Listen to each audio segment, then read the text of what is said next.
Halo, kali ini saya akan menjelaskan apa itu simbiosis parasitisme. Pengertian simbiosis parasitisme adalah hubungan antara dua makhluk hidup di mana satu pihak diuntungkan dan pihak lainnya dirugikan. Makhluk yang mengambil keuntungan disebut parasit, sedangkan yang dirugikan disebut inang.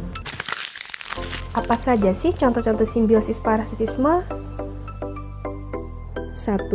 Pohon mangga dengan benalu. 2. Nyamuk dengan manusia. 3. Kutu pada kucing. 4. Jamur Hemilea fastatrich pada daun kopi. 5. Jamur upas pada batang kopi. 1.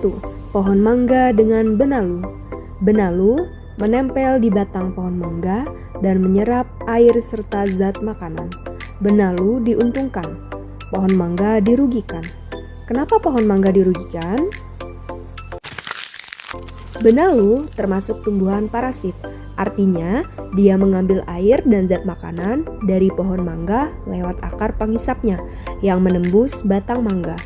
Akibatnya, pohon mangga kehilangan sebagian air dan nutrisi, pertumbuhannya jadi terhambat, daun bisa menguning atau rontok, bahkan kalau benalunya banyak, pohon mangga bisa mati perlahan.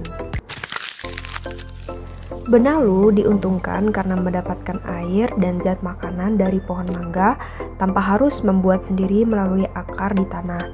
Dengan begitu, benalu bisa hidup tumbuh dan berkembang di batang pohon mangga. 2. Nyamuk dengan manusia. Nyamuk mengisap darah manusia untuk makanan, sedangkan manusia dirugikan karena gatal, bahkan bisa tertular penyakit. Pihak yang dirugikan yaitu manusia. Kenapa? Karena kulitnya terasa gatal, bisa mengalami iritasi, bahkan bisa tertular penyakit seperti demam berdarah atau malaria. Pihak yang diuntungkan yaitu nyamuk.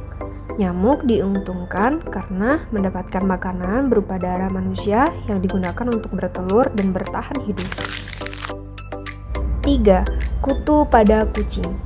Kutu hidup di tubuh kucing dan mengisap darahnya. Kutu diuntungkan.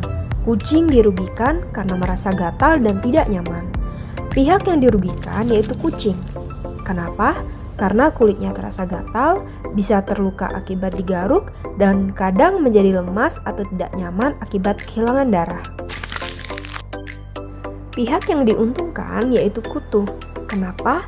Karena mendapatkan makanan berupa darah dari tubuh kucing untuk bertahan hidup dan berkembang biak. 4. Jamur Hemilea fastatrich pada daun kopi. Jamur Hemilea fastatrich hidup dan menempel di permukaan bawah daun kopi. Jamur ini menyebabkan penyakit karat daun kopi, yaitu munculnya bintik-bintik kuning atau orange pada daun. Jamur menyerap zat makanan dari jaringan daun yang masih hidup, sehingga daun menjadi kering, rusak, dan rontok. Pihak yang dirugikan yaitu daun kopi. Daun kehilangan zat makanan, tidak bisa berfotosintesis dengan baik, menjadi kering dan gugur, sehingga pertumbuhan tanaman terganggu. Pihak yang diuntungkan yaitu jamur Hemilea fastatrich. Kenapa? Karena mendapatkan makanan dan tempat hidup dari daun kopi untuk tumbuh dan berkembang biak. 5. Jamur upas pada batang kopi. Hidup menempel pada batang kopi. Jamur ini menyerang jaringan batang yang masih hidup dan menyebabkan penyakit upas. Gejalanya terlihat dari lapisan putih seperti benang halus di kulit batang. Lama-kelamaan batang menjadi kering, retak, bahkan mati karena zat makanan dan air diserap oleh jamur. Pihak yang dirugikan yaitu batang kopi. Jaringan batang rusak, aliran air dan zat makanan terganggu, batang bisa kering dan mati sehingga pertumbuhan tanaman terganggu. Pihak yang diuntungkan yaitu jamur upas. Kenapa? Karena mendapatkan makanan dan tempat hidup dari batang kopi. Ini salah satu contoh parasitisme antara pohon mangga dengan benalu.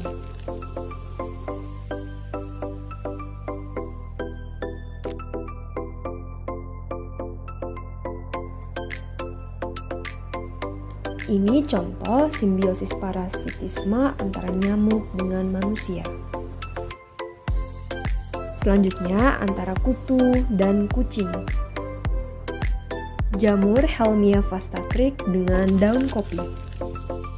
Yang terakhir adalah jamur upas pada batang kopi.